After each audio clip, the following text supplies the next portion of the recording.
And I love, because you've just told this story, which is the story that people need to hear, because they keep, generally we tell ourselves that we need to turn up on video and we need to look slick and we need to, and so many people think their first video has to be perfect. And of course, like it's hard to achieve a polished look. And, sure, you can make, the wrapper look nice. But what you've just told us was actually you lost time doing that, and that when you started to turn up in an authentic way was when you started to get the response. I want to know, was your when you started to do those authentic videos and you got that response on LinkedIn, what was your partner's reaction to that? Was your partner on board with this, or was your partner still wanting to go down the more polished path?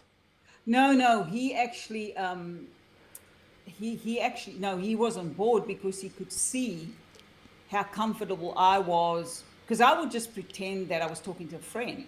That was like, I would literally, when I started to teach my 3 or 5 minute videos, I would visualize just either a friend or a one customer, like who was the customer that had the most difficulty in writing a resume or in shaping up their LinkedIn, and what did I teach them? What did we go through? So I would literally visualize or imagine I was talking to that person. And obviously, I'm far more comfortable in that one-to-one setting. So you started to see that there was, a naturalness to the flow of the video, and also certainly getting a lot more feedback, and generating more clients, people reaching out. Now, some people won't necessarily, I even had people say to me, reach out to me and inbox me and say, you seem so comfortable talking about your subject matter, and I want to ask you questions, but I don't want to be, because people don't want to be in that public space. So they wouldn't ask me questions on the actual commentary of the video, but they would inbox me privately and ask me questions. And I would just engage with them and answer and say, look, and then they'd say, what kind of services do you do? And I'd give them the range of services and they would choose. And that's how I brought lots of clients to me over the last couple of years, was through the video. My posts also do quite well. But I found that people can relate to you, and I don't dress up fancy. This is, I will wear, a nice top, and that's it. I don't really dress up in suits, because I work from home and I don't want to project a false image. I don't work in a corporate suit anymore. I left corporate 3 years ago. And so I don't dress like I'm not working, like I try to be as natural as I can. And because I just find people relate better.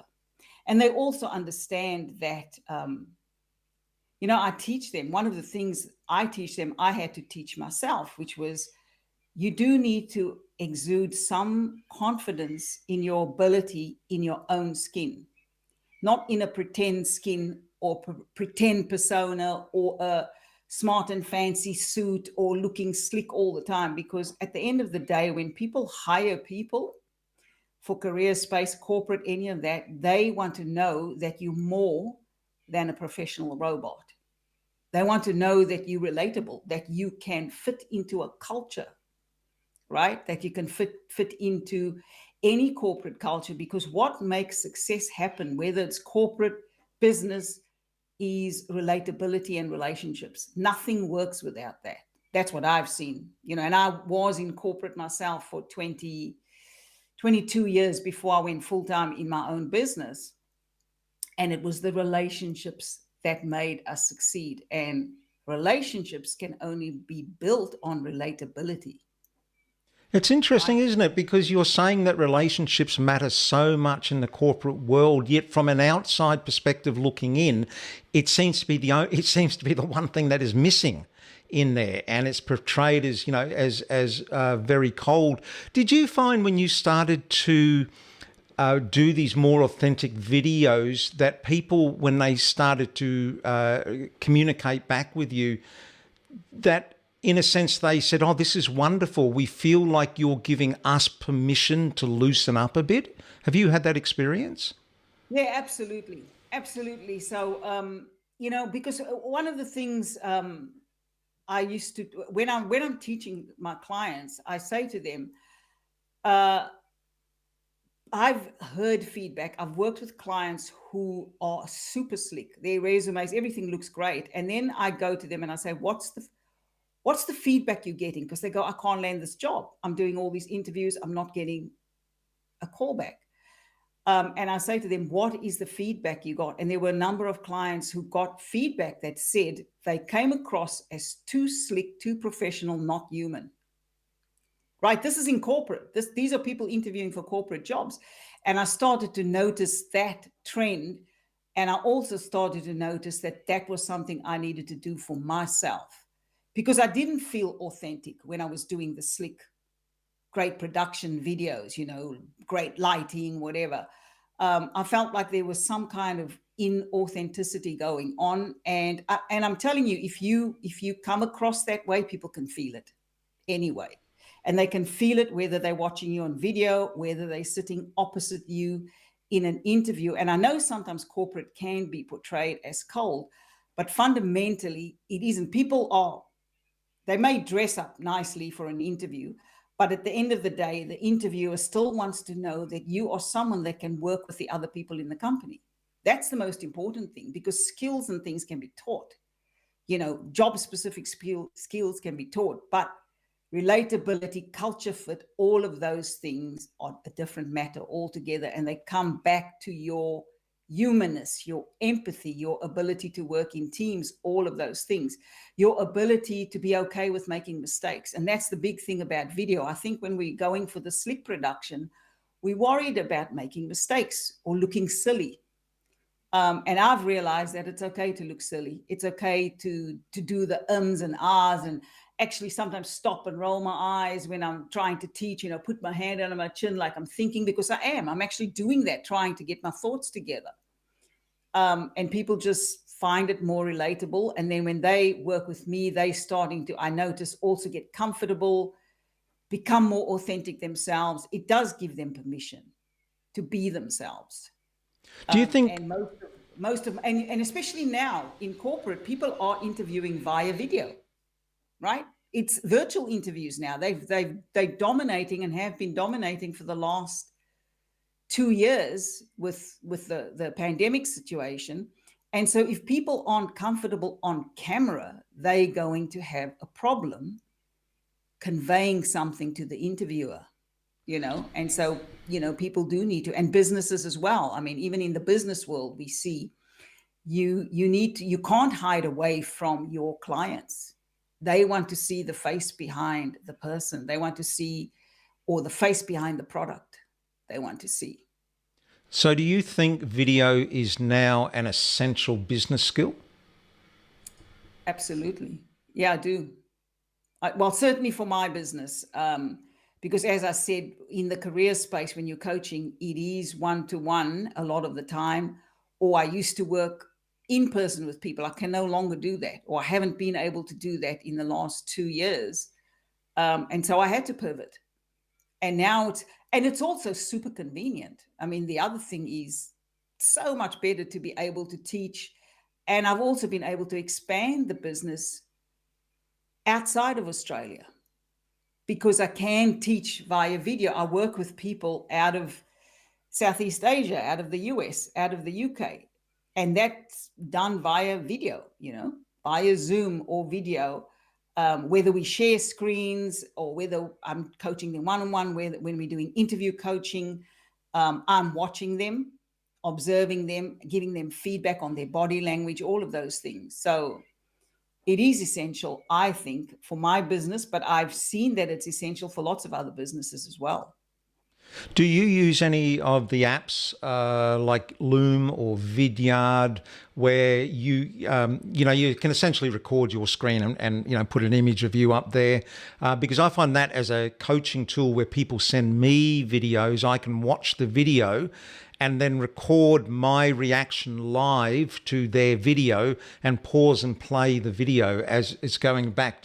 So what tools do you find useful? Well, because I'm not that comfortable with technology, my partner does all the technology for me, right? I got really comfortable with Zoom, So when I'm working with people, I share the screen with them. We're both on the screen and I'm taking them through things step by step. When people record videos for me to review, I have them send it to me. We drop it in like a Google Drive folder. I review it, and then I actually give them recorded feedback. So I record myself talking back to them, or sometimes written feedback, depending on what they want. But I keep things very simple. So I'm comfortable on Zoom, and I'm slowly mastering Manycam. So I'm currently on Manycam, right, talking to you. But that's taken a while to master. I am just really bad with the technology side of things, and I can tend to kind of almost end up in tears when things don't work for me. But, my partner's very patient, so he teaches me, because at the end of the day, I do have to know how to use a few of the buttons on the apps so that I can actually do the demonstrations of what I'm trying to do. But that took a while. It wasn't a comfortable thing. As I said, the writer is an insular person. We're kind of hermits, and we're not comfortable with all this other stuff, technology, learning apps, having cameras in your face, all of those things. But, the big thing is that I wanted to help more people, and it comes down to contribution. And so I think if you have a strong enough why to do something, then you step out of the comfort zone and do it anyway. And I'm not 100% comfortable on camera. I don't think I ever will be, but I still do it. Perfect. I love that. I love that. You've hit on so many points there. When you said you were uncomfortable with the technology, and sometimes you were frustrated to the point of tears with it, would you say that learning the technology that you're using would be any harder than somebody learning how to use Word?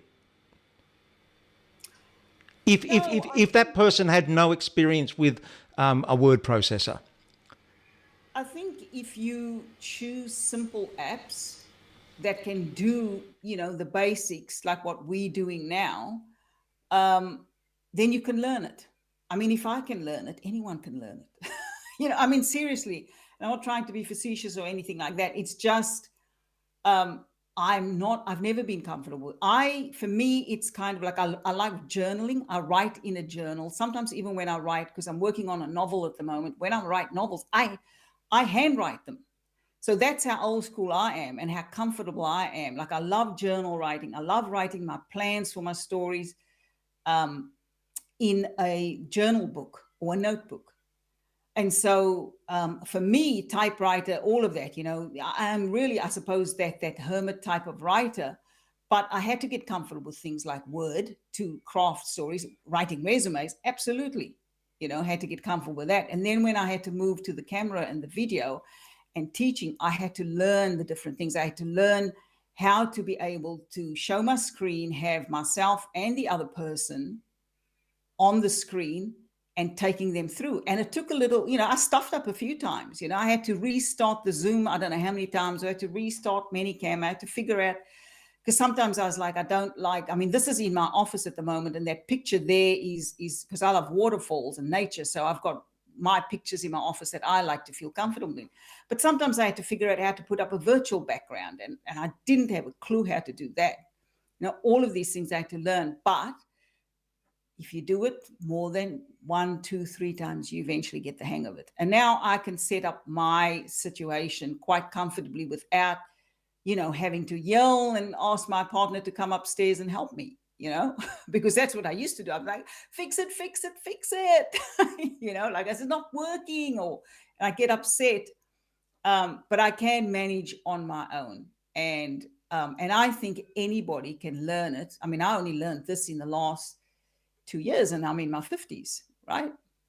So you can learn it at any stage if you really want to. And if you see the value of video in your business, and it is valuable to grow your business. So that's what I've seen. I resisted it for as long as I could. And I only really took it on in the last 2-3 years. So that journey from the steps of Parliament House, being forced to deliver to camera like a news reporter, to where we are now, How long is that journey? And knowing what you know now, the mistakes you've made, if you could shorten that down, how long would a complete beginner expect to go from where you were to where you are now if they had good information? Look, I think there is so much good information out there, and you can literally follow tutorials on YouTube or wherever, right? So people can show you step by step how to set up. I mean, that's how I learned some things.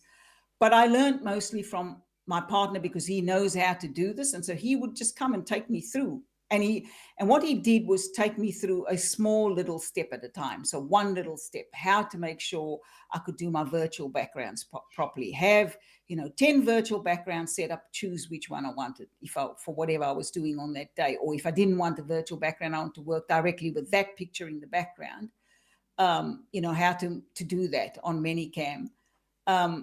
I think that it depends on how open you are, because what I found, I was resistant. And so when you're resistant, it takes you longer, right? Because there's something that happens with the brain anyway. If we can put our own blocks in our own way, depending on our attitude. Attitude is kind of everything. If you see the value of video for your business and you go, this is going to help me reach more people or attract more clients or whatever it may be, then that's a strong enough reason, a strong enough why, I think, to keep going. But if you don't have that compelling reason, if it's just something I want to try, then you're not really going to put the effort into learning it. For me, I saw from the first couple of videos, when I started to see the reactions and see the reach out that came back, I immediately recognized that this could grow and scale the business. And so that became a compelling enough reason to actually get reasonably good at it, and you don't have to be perfect. As you said, my videos are never going to be slick and perfect. I don't like that style of video anyway, and my audience doesn't seem to like that from me either. So they prefer it when I'm natural, when I'm in my natural environment, when I'm dressed like this, and just taking them through tips and tricks. With lots of ums and ahs, because I am someone that often thinks way ahead. I'm thinking ahead. So there's a lot of ums and ahs because my thoughts are running as I'm speaking. But I don't try to edit that out. I just leave it in. People get the gist of what I'm teaching anyway. And so I'd say you could take 3 to 6 months, but you could learn it quicker if you were really enthusiastic about it. Yeah, so it's the actual, because the technology really is now getting easier and easier. Literally every 3 to 6 months, there's something new comes out, and you go, oh, now I can do that just, at a push of a button or with a new app. But the bigger, what do you think? And do you, when you coach clients, and I'm guessing if you're doing career coaching, you're coaching people to go, you got to turn up on video. What is the stumbling block? Because I certainly find the stumbling block is once people get over the technology, it's still the story in their head that they've told themselves that they're not the one who's supposed to be on video, that they're not good enough to be on video. So do you think on balance, where do you see, is it the technology or the mindset that stops people? Well, I think mindset stops people in everything, whether it's because that was certainly for me, it was my mindset, that lack of confidence, feeling uncomfortable, not wanting to look silly. That was the big thing. Most of us don't want to look silly, or we feel we're going to be judged. And I think when you overcome that, you can learn the technology. Technology is the easy part to learn. It's the mindset that needs the work, I think. And I see that not only in this thing, in video, getting on video, I see it in people going for the careers that they want, going for the money that they want, going for the promotions. It's their own mindset that stops them from actually asking or actually stepping forward into the arena. I mean, you never step forward into an arena if you don't manage the mindset. So I think it's really, really important. And it's one of the big things that I focus on when I'm working with my clients, is that it all comes down to what you believe about yourself or what you're comfortable in showing about yourself. Because look, I think in human nature, we all know none of us are perfect. We all make mistakes. And I think if you can own that side of you, your story with all its, warts and all, and your challenges that you've overcome, that's a great story. It's the hero's journey. Everyone loves a great hero. Yeah, well, I'm going to say that, Wendy Alexander, today you have been my great hero. You've actually uplifted my spirits. You've articulated so much of what I try to explain to people, and it's just so wonderful hearing it from the trenches from somebody like you. So if people want to follow up with what you do and your career coaching, where's the best place that they can find you, Wendy? With my website, happycareerhub.com. All right, terrific, Wendy. So good for you to join us, and hope to keep in touch with you.